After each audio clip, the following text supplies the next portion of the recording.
ओम शांति। हम अव्यक्त मुरली रिवाइज कर रहे हैं। आज 1984 की 35वीं अव्यक्त मुरली है, जो बाबा ने 7 मई 1984 को सुनाई। आज की मुरली का विषय है बैलेंस रखने से ही ब्लेसिंग की प्राप्ति। एक शब्द है बैलेंस और दूसरा शब्द है ब्लेसिंग। दोनों ही अंग्रेजी के शब्द हैं। बैलेंस माना संतुलन बनाना।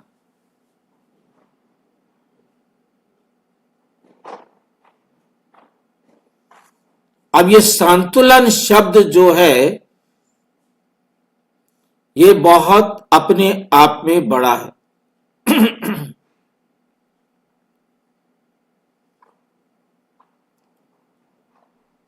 और अपने आप में सहज हो जाता है यदि समझ में आ जाए तो। बैलेंस को हम देखें पुराने जमाने वाले तराजू को। बैलेंस तब होता है जब सुई का हिलना बंद हो जाए। बैलेंस तब होता है जब वो एकदम सीधी खड़ी हो जाए। यदि वो किसी भी तरफ झुकी हुई है तो बैलेंस नहीं है।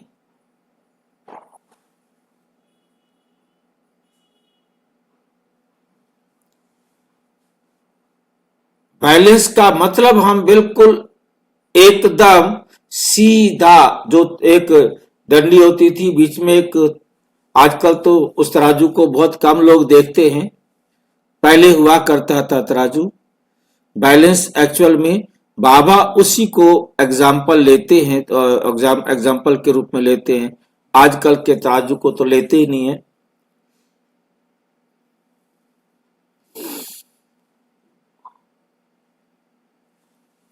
बैलेंस के लिए बाबा ने जो हमें समझाया कि डंडी एकदम सीधी होगी टेढ़ी होगी, उसका नहीं है। जो डंडी है, सुई है जो बीच में, वो एकदम ऊपर भी उसके एक झुका हुआ होता है, बिल्कुल उसकी सीध में होनी चाहिए और अब उसमें हलचल नहीं होनी चाहिए।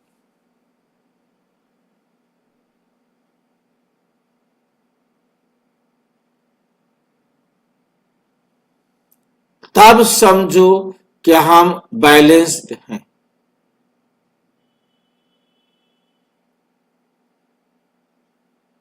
ये अब इस बात को हमेशा याद रखेंगे, जब भी बैलेंस शब्द आएगा तो वहां आप हर बात को जांच सकेंगे।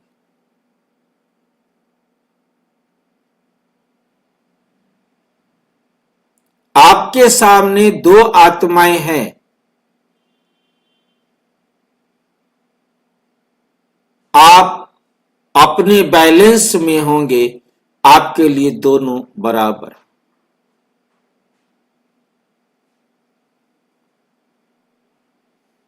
आप कहीं भी किसी का पक्ष नहीं ले सकते।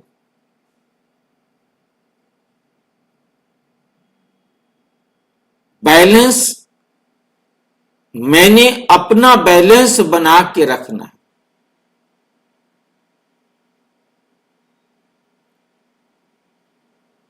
संसार में मुझे बैलेंस बना के रखना है। मैं किसी भी तरफ झुक नहीं सकता। संबंधों में, संपर्क में, देखने में और सुनने में।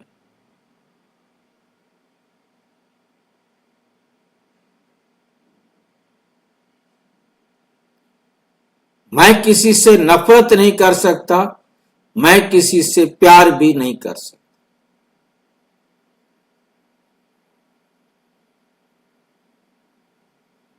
बाबा की श्रीमत हमको बैलेंस रखना सिखाती है।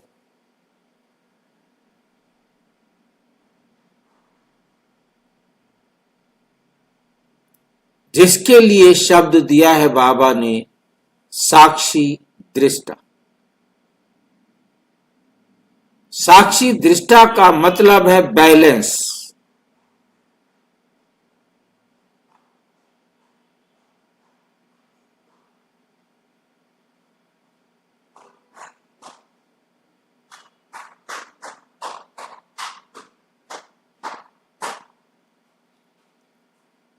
क्योंकि ड्रामा की एक्यूरेसी मुझे मालूम है,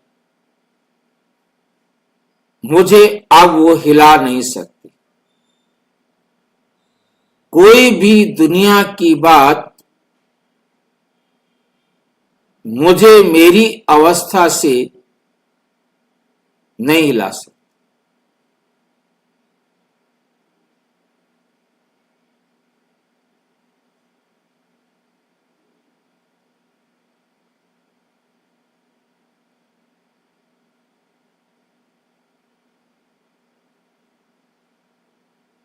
जब हम इस अवस्था में आ जाते हैं तो हम बाप समान बन जाते हैं।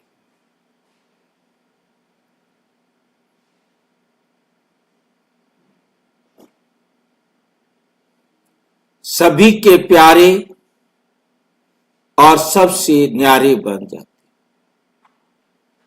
प्यारे और न्यारे बनने में भी बैलेंस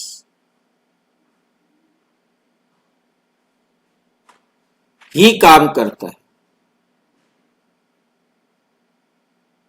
हम न्यारा ज्यादा नहीं हो सकते, प्यारे ज्यादा नहीं हो सकते।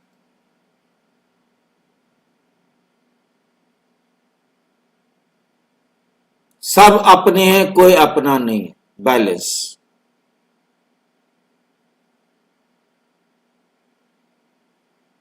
कुछ को नहीं कह सकते ये तो अपने हैं, वो सबको मैं अपना कैसे कहूं।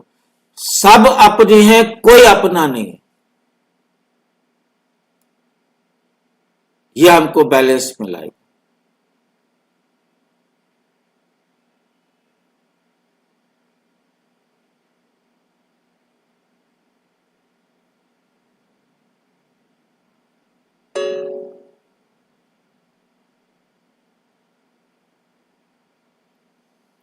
तब ब्लेसिंग्स प्राप्त हो।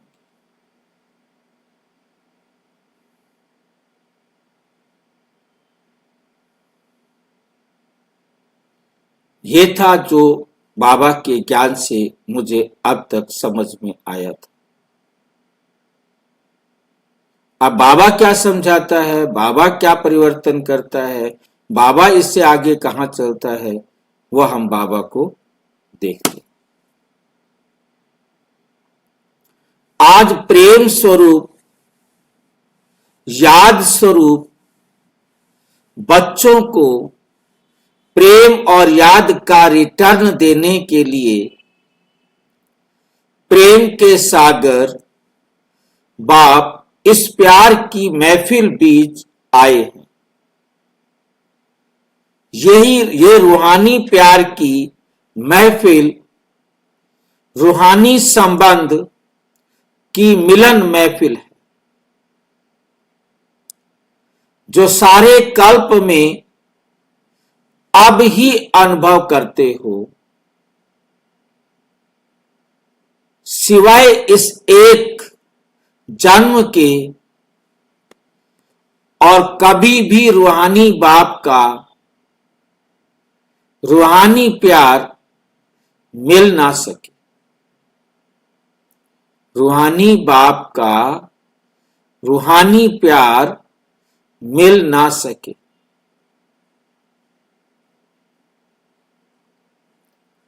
ये रूहानी प्यार रूहों को सच्ची राहत, रूहों को सच्ची राहत देता है, सच्ची राह बताता है। सच्ची सारो प्राप्ति कराता है। ऐसा कभी संकल्प में भी आया था कि इस साकार सृष्टि में, इस जन्म में और ऐसी सहज विधि से ऐसी आत्मा और परमात्मा का रूहानी मिलन सन्मुख होगा।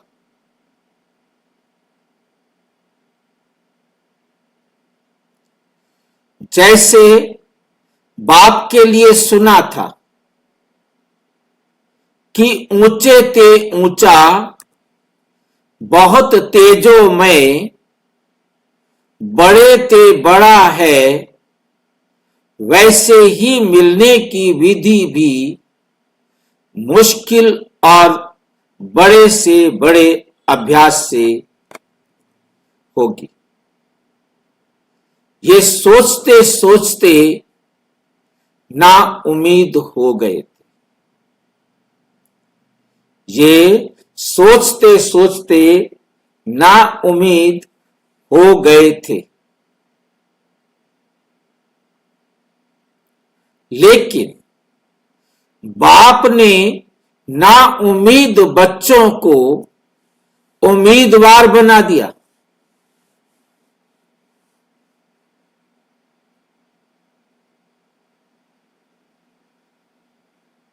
दिल शिकस्त बच्चों को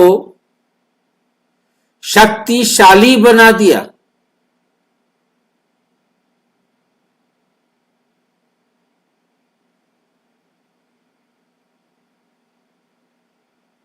कब मिलेगा?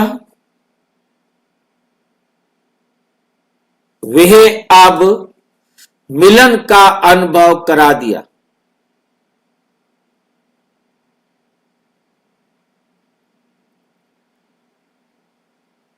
सारे प्रॉपर्टी का अधिकारी बना दिया।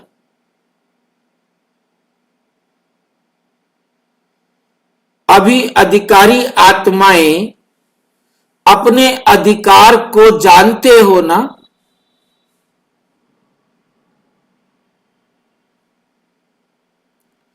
अच्छी तरह से जान लिया है, वह जानना है।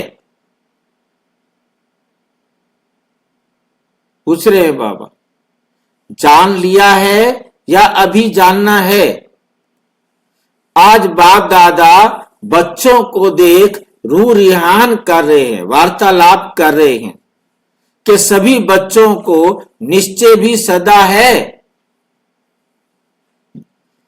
प्यार भी है, याद की लगन भी है, सेवा का उमंग भी है, लक्ष्य भी श्रेष्ठ है। किसी से भी पूछेंगे क्या बनना है तो सभी कहेंगे लक्ष्मी नारायण बनना है हमको। राम सीता कोई नहीं कहते। 16,000 की माला भी दिल से पसंद नहीं करते। 108 की माला के मण के बनेंगे, यही उमंग सभी को रहता है। सेवा में, पढ़ाई में हर एक अपने को किसी से भी कम योग्य नहीं समझते। फिर भी सदा एक रस स्थिति, सदा उड़ती कला की अनुभूति, सदा एक में समाये हुए देह और देह की अल्पकाल की प्राप्तियों से सदा न्यारे, विनाशी शुद्ध बुद्ध भूले हुए हो, ऐसे सदा की स्थिति अनुभव करने में नंबरवार हो जाते। समझ में आया? सेवा में, पढ़ाई में हर एक अपने को किसी से कम योग्य नहीं समझते। फिर भी सदा एक रस स्थिति में नंबरवार, सदा उड़ती कला की अनुभूति में नंबरवार, सदा एक में समाये हुए में नंबरवार, देह और देही की अल्पकाल की प्राप्तियों से सदा न्यारे, विनाशी शुद्ध बुद्ध भूले हुए हों, ऐसी सदा की स्थिति अनुभव करने में भी नंबरवार हो जाती। ये क्यों? बाप दादा इसका विशेष कारण देख रहे थे। क्या कारण देखा? एक ही शब्द का कारण। सब कुछ जानते हैं और सब कुछ सबको प्राप्त भी है, विधि का भी ज्ञान है, सिद्धि का भी ज्ञान है और कर्म और फल दोनों का ज्ञान है, लेकिन सदा बैलेंस में रहना नहीं आता। ये बैलेंस की ईश्वरीय नीति समय पर निभाने नहीं आती। इसलिए हर संकल्प में, हर कर्म में बाप दादा तथा सर्वश्रेष्ठ आत्माओं की श्रेष्ठ आशीर्वाद ब्लेसिंग प्राप्त नहीं होती।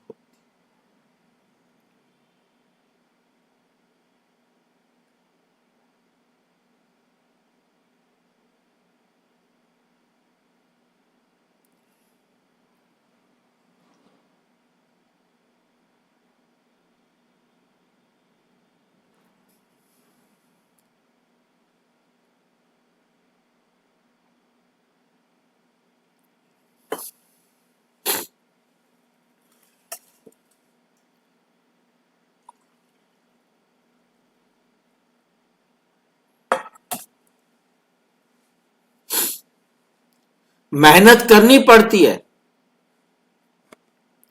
सहज सफलता अनुभव नहीं होती। किस बात का बैलेंस भूल जाता है? एक तो याद और सेवा। याद में रहे सेवा करना, यह है याद और सेवा का बैलेंस। लेकिन सेवा में रहे समय प्रमाण याद करना,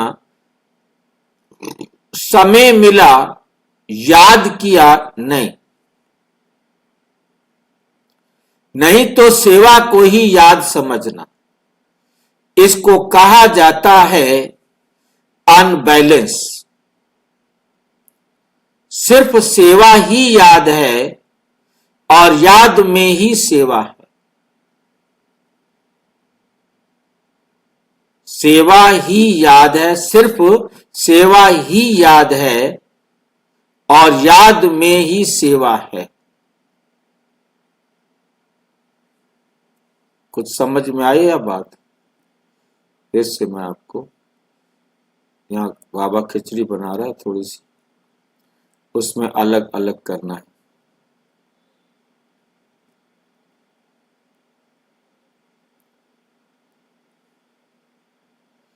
किस बात का बैलेंस भूल जाते हैं उसको बता रहे हैं, कहां हमारी बैलेंस में गलती होती है।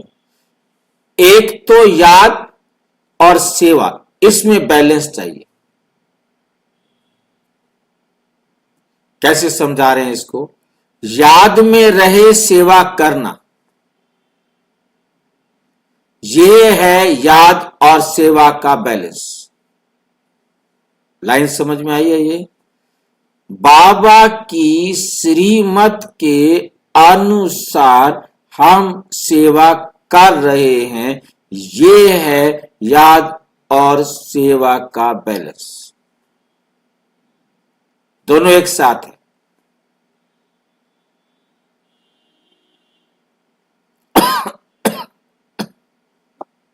लेकिन हाँ बोलो जी। मतलब जीवन में धारण करके बाबा का श्रीमत तब सेवा करना है। जिस समय आप सेवा कर रहे हैं श्रीमत के अनुसार कर रहे हैं।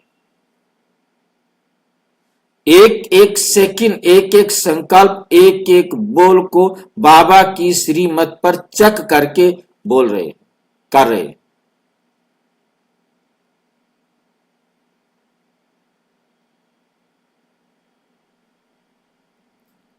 जो कुछ भी आप बोल रहे हैं वो बाबा की श्रीमत के अनुसार है, जो कुछ संकल्प कर रहे हैं बाबा की श्रीमत के अनुसार है, जो कुछ भी कर्म कर रहे हैं वो श्रीमत के अनुसार है। मतलब सेवा कर रहे हैं, सेवा में जो कुछ भी हो रहा है वो सब बाबा की श्रीमत के अनुसार हो रहा है, तब बैलेंस है। जितनी देर याद है उतनी देर सेवा है, सेवा और याद दोनों एक साथ है।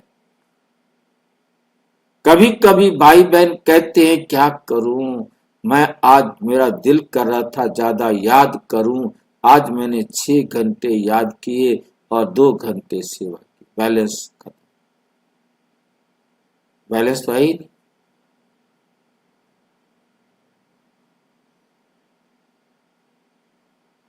कई कहते हैं आज भैया मेरी सेवा बहुत थी, बहुत लोग आ गए, बहुत, एक गया दूसरा आ गया, दूसरा गया तीसरा आ गया, आज तो मैं बोल बोल के थक गया, याद का तो टाइम ही नहीं मिला, याद का तो टाइम ही नहीं मिला।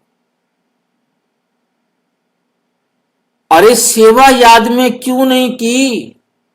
याद भी हो जाती और सेवा भी हो जाती।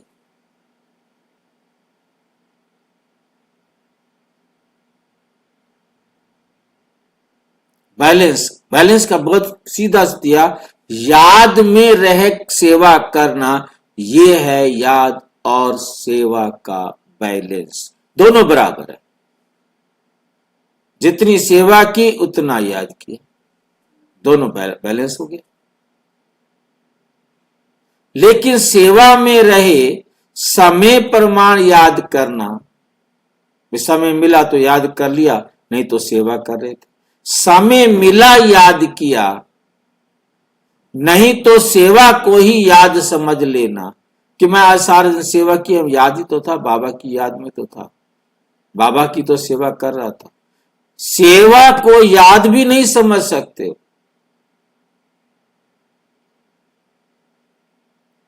सेवा में ज्यादा रहे और याद कम किया, बैलेंस नहीं हुआ ना।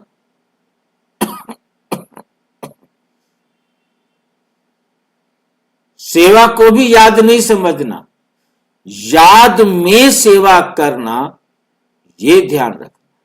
क्या अंतर होगा इसमें? याद में सेवा करने का क्या मतलब?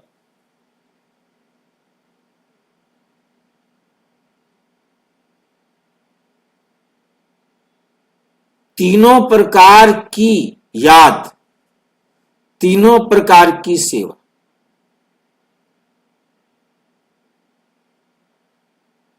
गड़बड़ी कहां होती है? यहां भी गड़बड़ हो जाती है। मनसा वाचा कर्मणा हम सेवा कर रहे हैं, मनसा वाचा कर्मणा बाबा की श्रीमत पर हो।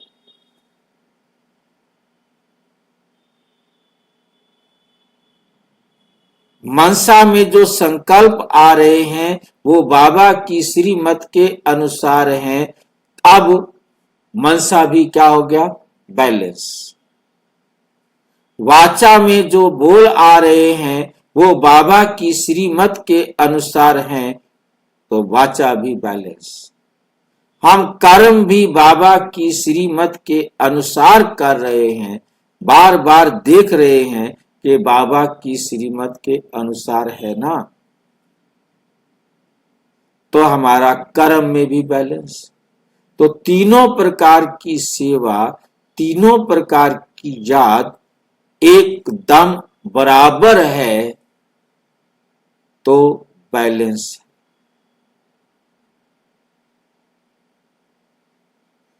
याद नहीं है और हम बोले जा रहे हैं, भाषण किए जा रहे हैं, कर्मणा सेवा किए जा रहे हैं, परंतु बुद्धि में कुछ और ही चल रहा है,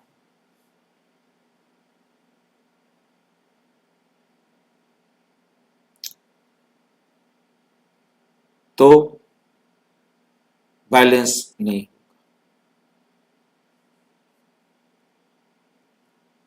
अनबैलेंस। सिर्फ सेवा ही याद है, और याद में ही सेवा है।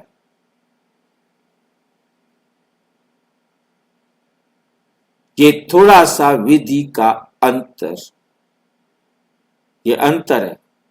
सिर्फ सेवा ही याद है, ये भी रॉन्ग है।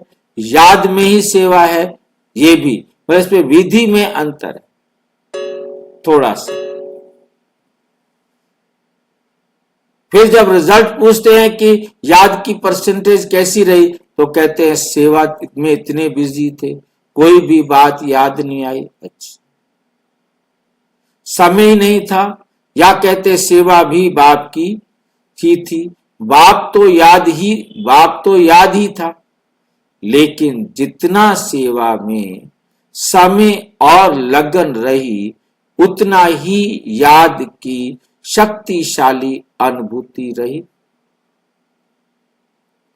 जितना सेवा में स्वमान रहा, उतना ही निर्माण भाव रहा। ये बैलेंस रहा। बहुत बड़ी, बहुत अच्छी सेवा की, ये स्वमान तो अच्छा है, लेकिन जितना स्वमान उतना निर्माण भाव रहे। करावनहार बाप ने निमित्त बन सेवा कराई, ये है निमित्त निर्माण भाव। निमित्त बने, सेवा अच्छी हुई, वृद्धि हुई, सफलता स्वरूप बने, ये स्वमान तो अच्छा है। यह स्वमान तो अच्छा है, लेकिन सिर्फ स्वमान नहीं, निर्माण भाव का भी बैलेंस हो। ये बैलेंस सदा ही सहज सफलता स्वरूप बना देता है। स्वमान भी जरूरी है, देह भान नहीं, स्वमान। लेकिन स्वमान और निर्माण दोनों का बैलेंस ना होने के कारण स्वमान देह अभिमान में बदल जाता है। स्वमान और निर्माण का बैलेंस,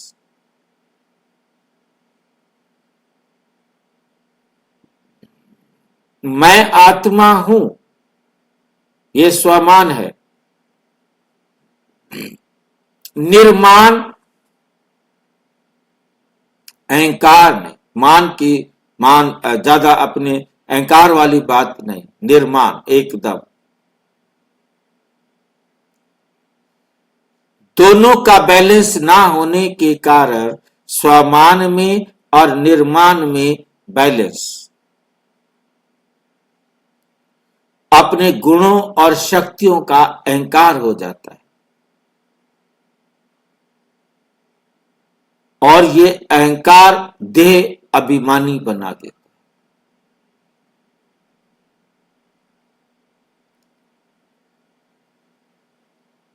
स्वमान देह अभिमान में बदल जाता है।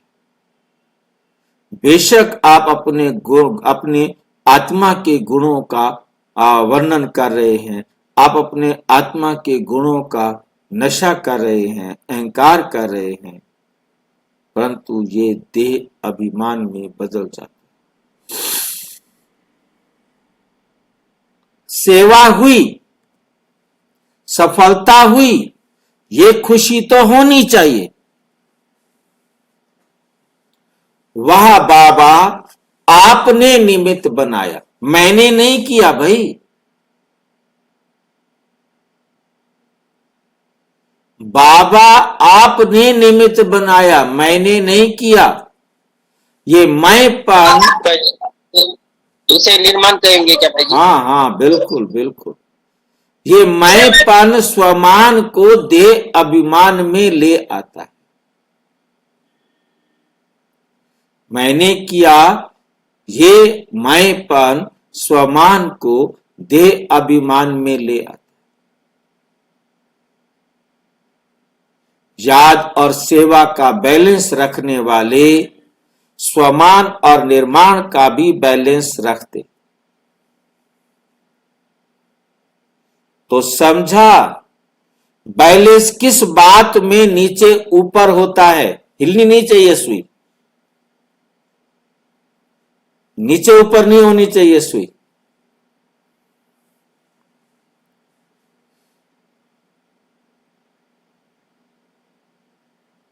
भाई जी, हाँ जी, बाबा निमित्त बनाया ऐसे समझना है हमेशा। बिल्कुल। यदि आप सोचोगे कि मैं बड़ा ज्ञानी, मैं सारे संसार का कल्याणकारी, बाबा कहेगा अच्छा तेरे बाप का माल है ना, है तो मेरे बाप का, और तू क्यों नहीं कहा मेरे बाप का माल है, क्यों कहा मेरा माल है। हम अपने बाप के माल को अपना माल नहीं कह सकते, दुनिया वाले कह सकते।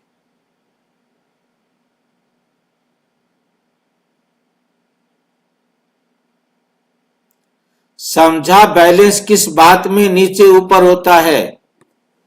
ऐसे ही जिम्मेवारी के ताजधारी होने कारण हर कार्य में जिम्मेवारी भी पूरी निभानी है, चाहे लौकिक सो अलौकिक प्रवृत्ति है, चाहे ईश्वरीय सेवा की प्रवृत्ति है। दोनों प्रवृत्ति की अपनी अपनी जिम्मेवारी निभाने में जितना न्यारा उतना प्यारा ये बैलेंस हो। हर जिम्मेवारी को निभाना ये भी आवश्यक है, लेकिन जितनी बड़ी जिम्मेवारी उतना ही डबल लाइट, उतना ही डबल लाइट। जिम्मेवारी निभाते हुए जिम्मेवारी के बोझ से न्यारे हो, इसको कहते हैं बाप का प्यारा। घबरावे नहीं, क्या करूं, बहुत जिम्मेवारी है, ये करूं वा नहीं, क्या करूं, ये भी करूं वे भी करूं, बड़ा मुश्किल है। ये महसूसता अर्थात बोझ है। तो डबल लाइट तो नहीं हुए ना, डबल लाइट अर्थात न्यारा। कोई भी जिम्मेवारी के कर्म के हलचल का बोझ नहीं। इसको कहा जाता है न्यारे और प्यारे का बैलेंस रखने वाले। न्यारे और प्यारे का बैलेंस रखने वाले। दूसरी बात, पुरुषार्थ में चलते चलते पुरुषार्थ से जो प्राप्त होता उसका अनुभव करते करते बहुत प्राप्ति के नशे और खुशी में आ जाते।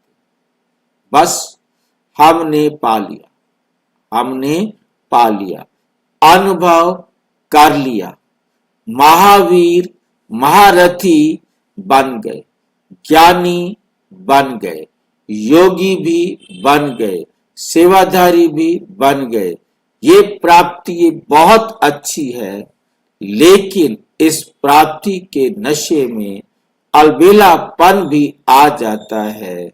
इसका कारण ज्ञानी बने, योगी बने, सेवाधारी बने, लेकिन हर कदम में उड़ती कला का अनुभव करते हो। जब तक जीना है तब तक हर कदम में उड़ती कला में उड़ना है। इस लक्ष्य में जो आज करते उसमें और नवीनता आई, या जहां तक पहुंचे वही सीमा संपूर्णता की सीमा समझ लिया। पुरुषार्थ में प्राप्ति का नशा और खुशी भी आवश्यक है, लेकिन हर कदम में उन्नति व उड़ती कला का अनुभव भी आवश्यक। अगर ये बैलेंस नहीं रहता तो अलबेलापन ब्लेसिंग प्राप्त करा नहीं सकता। ये अलबेलापन ब्लेसिंग प्राप्त करा नहीं सकता। इसलिए पुरुषार्थी जीवन में जितना पाया उसका नशा भी हो और हर कदम में उन्नति का अनुभव भी हो। इसको कहा जाता है बैलेंस। ये बैलेंस सदा रहे। ऐसे नहीं समझना कि हम तो सब जान गए, अनुभवी बन गए, बहुत अच्छी रीति चल रहे हैं, अच्छे बने हो, ये तो बहुत अच्छा है, लेकिन और आगे उन्नति को पाना है। ऐसे विशेष कर्म हर कर सर्व आत्माओं के आगे निमित्त एग्जाम्पल बनना है। ये नहीं भूलना, समझा किन किन बातों में बैलेंस रखना है। इस बैलेंस द्वारा स्वतः ही ब्लेसिंग मिलती रहती है, स्वतः ही ब्लेसिंग मिलती रहती है। तो समझा नंबर क्यों बनते हैं? कोई किस बात में बैलेंस में, कोई किस बात के बैलेंस में अलबेले बन जाए। मतलब एक बात में बैलेंस रखा तो दूसरी बात का बैलेंस खत्म, तीसरी का, चौथी का, क्योंकि बैलेंस तो हर टाइम रखना है। कभी भी बैलेंस को खत्म नहीं करना, बैलेंस के प्रति अलबेले नहीं बनना, अलबेले नहीं बनना। बात के कोई किस बात के बैलेंस में अलबेले बन जाते हैं।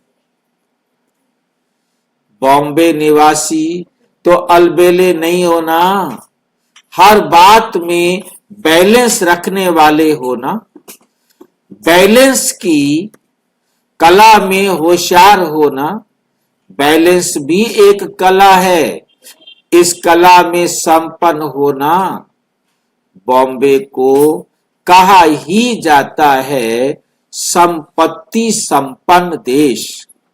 तो बैलेंस की संपत्ति, ब्लेसिंग की संपत्ति में भी संपन्न। तो बैलेंस की संपत्ति, ब्लेसिंग की संपत्ति में भी संपन्न होना नरदेशावर की ब्लेसिंग है। ये न बॉम्बे को नरदेश्वर देश कहा जाता है। नरदेशावर देश का मतलब होता है सबका कल्याण करने वाला। कल्याण भी धन संपदा में, उसको वैभव में, धन संपदा में कल्याण करने वाला, मतलब जहां मतलब सबको मतलब पैसे का कोई कमी नहीं, उसे धनी लोगों का देश कहा जाएगा। जहां धन संपदा की कोई कमी नहीं, उसको नरदेशावर कहते। बॉम्बे वाले क्या विशेषता दिखाएंगे? बॉम्बे में बॉम्बे वालों को, ऐसी आत्माओं को ये अनुभव कराना है, ये अनुभव कराना है। तो बॉम्बे वालों को, ऐसी आत्माओं को ये अनुभव कराना आवश्यक है कि रूहानी अविनाशी पदम पद्मा पदम पति, पद्मा पदम पति, सर्व खजानों की खानों के मालिक क्या होता है? यह उन्हों का अनुभव कराओ, ये उन्हों को अनुभव कराओ। ये तो सिर्फ विनाशी धन के मालिक हैं। ऐसे लोगों को इस अविनाशी खजाने का महत्व सुनाकर अविनाशी संपत्ति संपन्न बनाओ। वो महसूस करें कि यह खजाना अविनाशी, श्रेष्ठ खजाना। ऐसी सेवा कर रहे हो ना?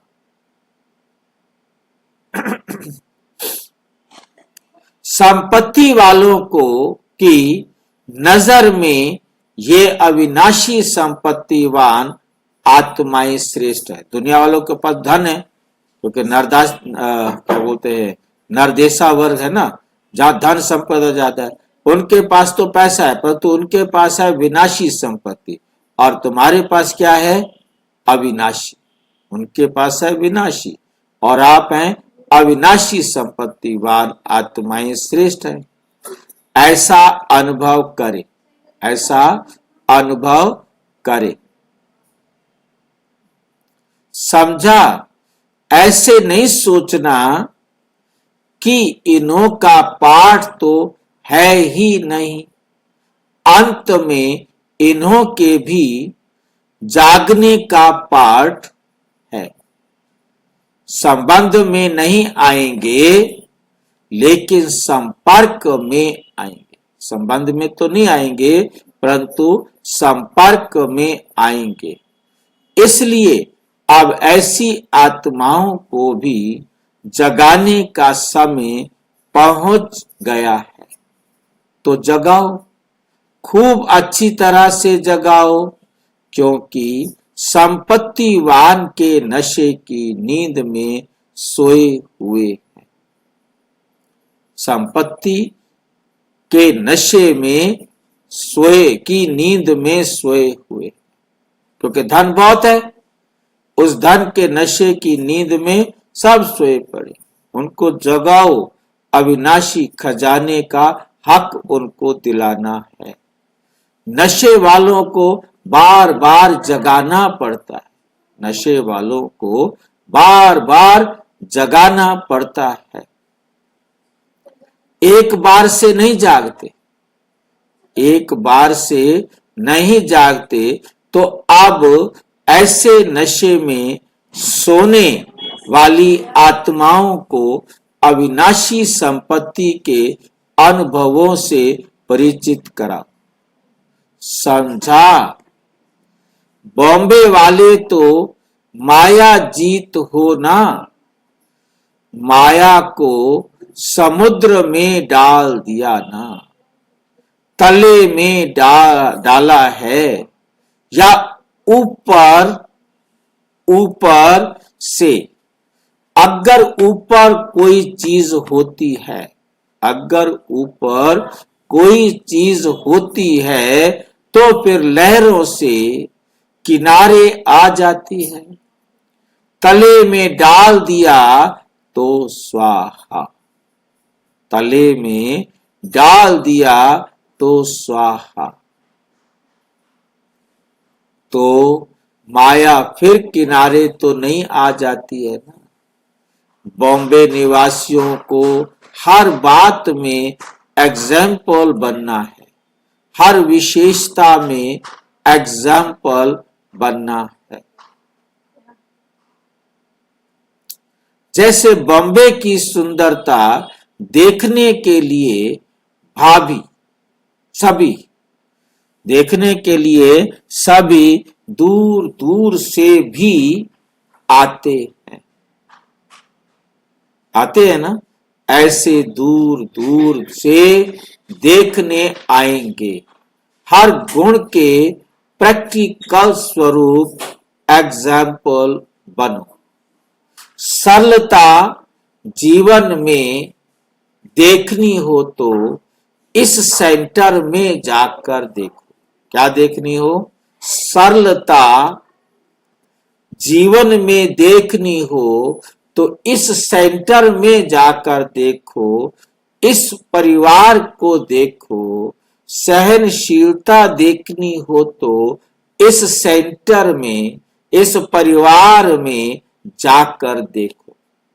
बैलेंस देखना हो तो इन विशेष आत्माओं में देखो। ऐसी कमाल करने वाले हो ना। बॉम्बे वालों को डबल रिटर्न करना है, सिंगल नहीं, डबल रिटर्न करना है। एक जगत अम्बा मां की पालना का, दूसरा ब्रह्मा बाप की विशेष पालना का। दोनों की पालना आपने ली है, इसलिए आपको डबल रिटर्न करना है। पालना डबल ली है तो रिटर्न भी डबल करना है। जगत अम्बा मां की पालना भी बॉम्बे वालों को विशेष मिली है, तो बॉम्बे को इतना रिटर्न करना पड़ेगा ना। हर एक स्थान, हर एक विशेष आत्मा द्वारा बाप की, मां की, विशेष आत्माओं की विशेषता दिखाई दे। इसको कहा जाता है रिटर्न करना। अच्छा, भले पधारे बाप के घर में व अपने घर में भले पधारे। बाप तो सदा बच्चों को देख हर्षित होते। एक एक बच्चा विश्व का दीपक है। सिर्फ कुल का दीपक नहीं, विश्व का दीपक। हर एक विश्व के कल्याण अर्थ निमित्त बने हुए हैं। तो विश्व के दीपक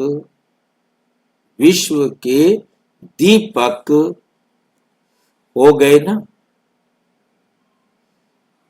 वैसे तो सारा विश्व भी बेहद का कुल दीपक है। उसी नाते से बेहद के कुल के दीपक भी कह सकते हैं। लेकिन हद के कुल के नहीं, बेहद के कुल के दीपक कहो, वा विश्व के दीपक कहो। ऐसे हो ना, सदा जगे हुए दीपक हो ना, टिमटिमाने वाले तो नहीं। जब लाइट टिमटिमाती है तो देखने से आंखें खराब हो जाती, अच्छा नहीं लगता। तो सदा जगे हुए दीपक हो ना। ऐसे दीपकों को देख बाप दादा सदा हर्षित होते हैं। समझा? अच्छा। सदा हर कर्म में बैलेंस रखने वाले, सदा बाप द्वारा ब्लेसिंग लेने वाले, हर कदम में उड़ती कला के अनुभव करने वाले, सदा प्यार के सागर में समाये हुए, समान स्थिति में स्थित रहने वाले, पद्मा पदम भाग्यवान श्रेष्ठ आत्माओं को बाप दादा का याद, प्यार और नमस्ते। हम बच्चों की भी बाप दादा को नमस्ते नमस्ते नमस्ते। दादियों से सभी ताजधारी रत्न होना, सदा जितना बड़ा ताज उतना ही हल्के से हल्के, जितनी बड़ी जिम्मेवारी उतना हल्के ही हल्के, ऐसा ताज धारण किया है।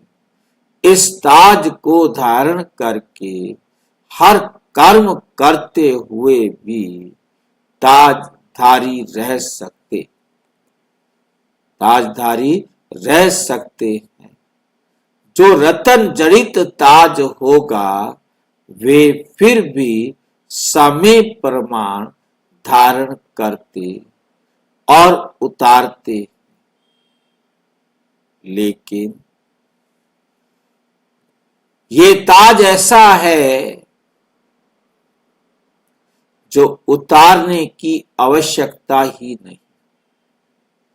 सोते हुए भी ताजधारी और उठते हैं तो भी ताजधारी।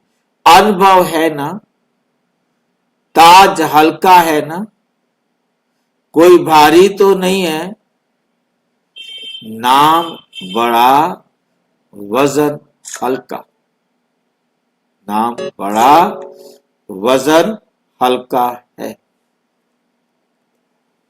सुखदाई ताज है, खुशी देने वाला ताज है। ऐसा ताजधारी बाप बनाते, जो जन्म जन्म ताज मिलता रहे। ऐसे ताजधारी बच्चों को देख बाप दादा हर्षित होते हैं। बाप दादा ने ताजपोशी का दिन अभी से ही बना करके सदा की रस्म का नियम बना दिया। सतयुग में भी ताजपोशी दिवस मनाया जाएगा।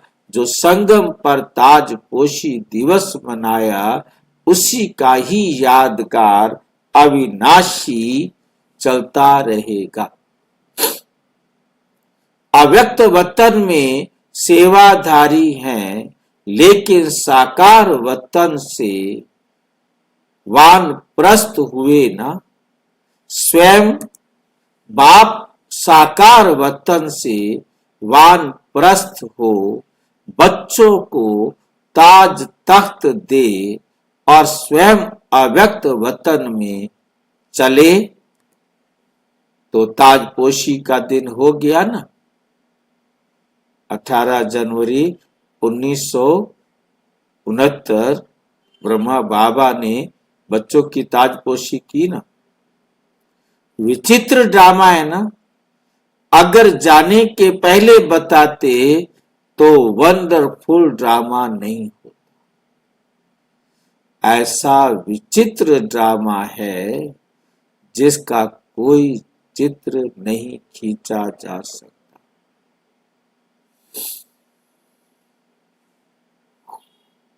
विचित्र बाप का विचित्र पाठ, जिसका चित्र बुद्धि में संकल्प में खींच सकते हो, बाकी इन दो आंखों से नहीं देख सकते। इसको कहते हैं विचित्र, जो केवल ज्ञान के तीसरे नेत्र से समझा जाए, देखा जाए, अनुभव किया जाए, इन दो आंखों से नहीं। इसलिए विचित्र ताजपोशी हुई।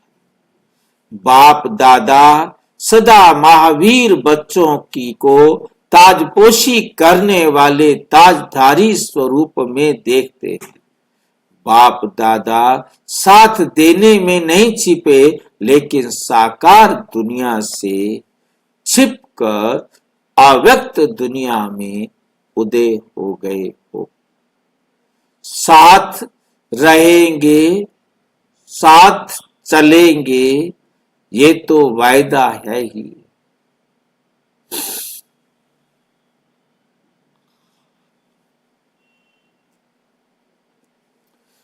ये वायदा कभी छूट नहीं सकता।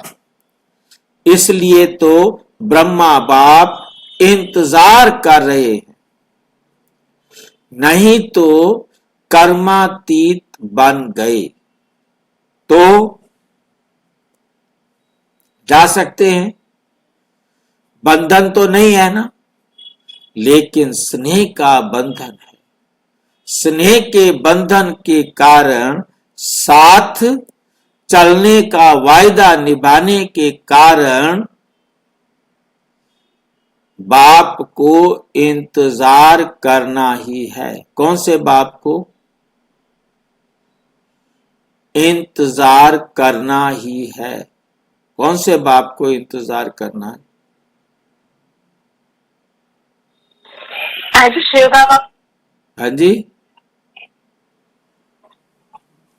कौन सा बाप को इंतजार करना पड़ रहा है?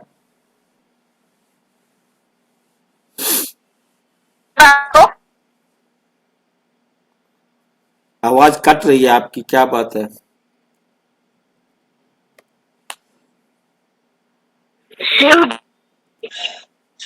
ब्रह्मा बाबा को भाई जी।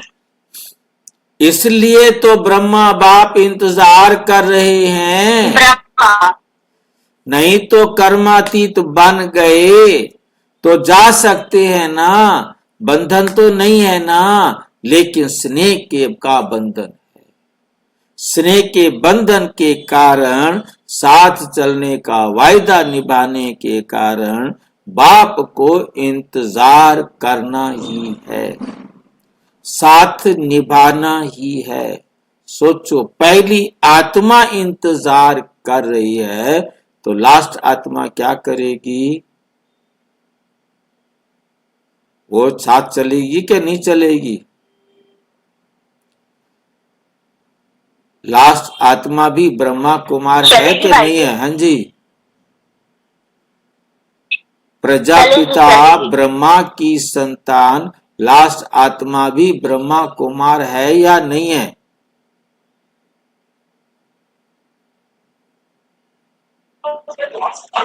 भाई जी लास्ट आत्मा कौन सी? जो 1 साल के लिए आई है,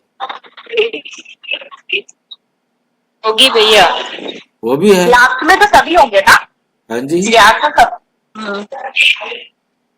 लास्ट में तो सारे ही आएंगे ना ज्ञान, थोड़ा बहुत तो सुनेंगे।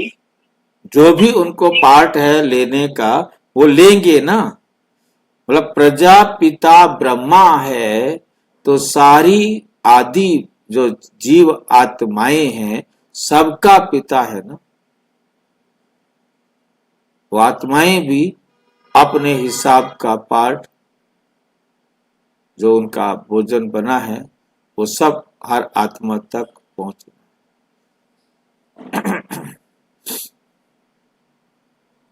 साथ निभाना है और साथ चलना है, ऐसे ही अनुभव है ना। अच्छा, हर एक विशेष है, विशेषता एक एक की वर्णन करे तो कितनी होगी, माला बन जाएगी। इसलिए दिल में ही रखते हैं, वर्णन नहीं करते। अच्छा, पार्टियों से मुलाकात। अमृत वेला सदा शक्तिशाली है। अमृत वेला शक्तिशाली है तो सारा दिन शक्तिशाली रहेगा। अमृत वेला कमजोर है तो सारा दिन कमजोर होगा। अमृत वेले नियम प्रमाण तो नहीं बैठते हो। नियम प्रमाण नहीं बैठना जी, हमें 4 बजे उठ के बैठना है, बस हमारा नियम है। नियम प्रमाण बैठे, चाहे नींद आए, चाहे गुटखा आए, चाहे कुछ भी आए, चाहे हमारा योग लगता हो ना लगता हो, हम नियम प्रमाण उठ करके बैठेंगे। से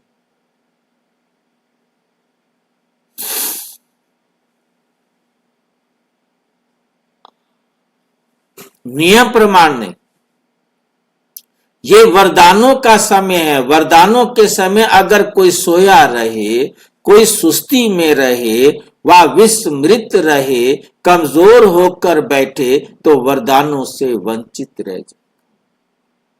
तो क्या होगा? वरदानों से वंचित रह जाएगा। तो अमृत वेले का महत्व सदा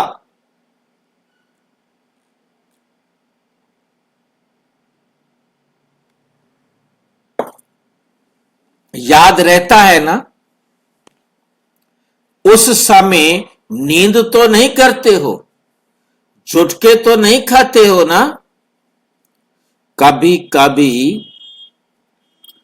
कोई नींद की अवस्था को भी शांति की अवस्था समझते हैं। सो जाते हैं, बैठे बाबा बाबा की याद में सो गए, बस फिर उठे, वाह, बड़ी शांति, फ्रेशनेस भी आ गई, ताकत भी आ गई, क्योंकि नींद में सारी थकावट दूर हो गई। शांति की अवस्था समझते हैं। उन्हों से पूछते हैं कैसे बैठे थे, तो कहते बहुत शांति, कोई सुध बुद्ध नहीं थी। तो ऐसी चेकिंग करो, कभी भी शक्तिशाली स्टेज के बीच में यह माया तो नहीं आती है। जो शक्तिशाली हैं उसके आगे माया कमजोर हो जाती है। युगलों से यदि प्रवृत्ति में रहते, इस वृत्ति में रहते हो कि हम न्यारे और सदा बाप के प्यारे हैं, यही वृत्ति सदा प्रवृत्ति में रहती है। वैसे प्रवृत्ति को परवृत्ति भी कहा जाता है। क्या समझ में आया? प्रवृत्ति को, प्रवृत्ति माना परिवार, प्रवृत्ति माना परिवार, तो प्रवृत्ति को परवृत्ति, मेरी वृत्ति नहीं है, ये सबकी वृत्ति है, भी कह सकते हैं। पर माना पराया, न्यारे, मेरा नहीं है, ये प्रवृत्ति क्या है? परवृत्ति है। स्पष्ट हुआ? प्रवृत्ति में रहते प्रवृत्ति के बंधन से परे, बेशक परिवार में रहो परंतु परिवार के बंधन से परे, न्यारे, परवृत्ति व न्यारे और प्यारे, बैलेंस के लिए जरूरी है, न्यारे और प्यारे। ऐसे बंधन मुक्त बन प्रवृत्ति के कार्य को निभाने वाले होना, बंधन में बंधने वाले नहीं, लेकिन बंधन मुक्त हो कर्म करने वाले, मन का भी बंधन नहीं। एक है तन का बंधन, दूसरा है मन का बंधन, तीसरा है संबंध का बंधन, व्यवहार का बंधन। तो सब बंधनों से मुक्त, निर्बंधन आत्मा बंध नहीं सकती। सारे बंधन लगन की अग्नि से भस्म करने वाले, लगन की अग्नि से भस्म करने वाले, लगन अग्नि है, अग्नि में जो चीज डाले सब भस्म। ऐसी बंधन मुक्त आत्मा उड़ने के सिवाय रह नहीं सकती। बंधन फंसाता है, निर्बंधन उड़ाता है। बंधन का पिंजरा खुला तो पंछी उड़ेगा ना। कोई कितना भी गोल्डन पिंजरा लेकर आए, उस पिंजरे में भी फंसने वाले नहीं। ये माया सोने का रूप धारण करके आती है। सोना माना आकर्षण करने वाला, यादगार में भी दिखाते हैं। सोना हिरण बनकर आई, स्वर्ण मृग आता है ना, सोने का हिरण। तो सोने का हिरण अच्छा तो नहीं लगता, सोना हिरण बन के आ गई, सोने का स्वर्ण हिरण बन के आ गई, तो सोने का हिरण अच्छा तो नहीं लगता। जब उड़ता पंछी हो गए तो सोना हो या हीरा हो, लेकिन पिंजरे का पंछी नहीं बन सकते, किसी भी पिंजरे में बंदी नहीं हो सकते।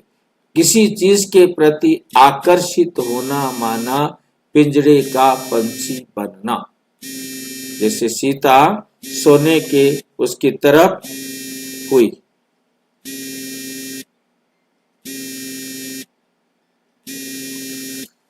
अधर कुमारों से सदा अपने को विजय के तिलकधारी समझते हो, अनुभव करते हो।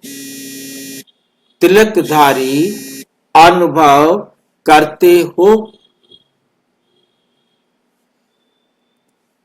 विजय का तिलक सदा लगा हुआ है, कभी मिट तो नहीं जाता। माया कभी मिटा तो नहीं देती। रोज अमृत वेले इस विजय के तिलक को स्मृति द्वारा ताजा करो, तो सारा दिन विजय का तिलक लगा रहेगा। विजय का तिलक है तो राज्य का, भाग्य का भी तिलक है। इसलिए भक्त भी बहुत बड़े बड़े तिलक लगाते हैं। तिलक भक्ति की निशानी समझते हैं। प्रभु प्यार है इसकी निशानी, तिलक लगा देते हैं। आपको कितने तिलक हैं? राज्य का तिलक, भाग्य का तिलक, विजय का तिलक, ऐसे ये सब तिलक मिले हैं ना। तिलकधारी ही तख्तधारी है। बाप का दिल तख्त भी जो अभी मिला, ऐसा तख्त भविष्य में पूरे कल्प में नहीं मिलेगा। ये बहुत श्रेष्ठ तख्त है। तख्त मिला, तिलक मिला, और बताओ क्या चाहिए? और कुछ चाहिए बता दो, फिर नहीं कहना कि हमसे पूछा नहीं गया। अच्छा, ओम शांति। और विस्तार से जानने के लिए प्रजापिता ब्रह्मा कुमारी ईश्वरीय विश्वविद्यालय के किसी भी सेवा केंद्र पर संपर्क करें। और यदि कोई प्रश्न है तो 9213106986 पर आरटीआई या टेलीग्राम करें। 9650692270 पर केवल व्हाट्सएप करें, फोन नहीं। ओम शांति।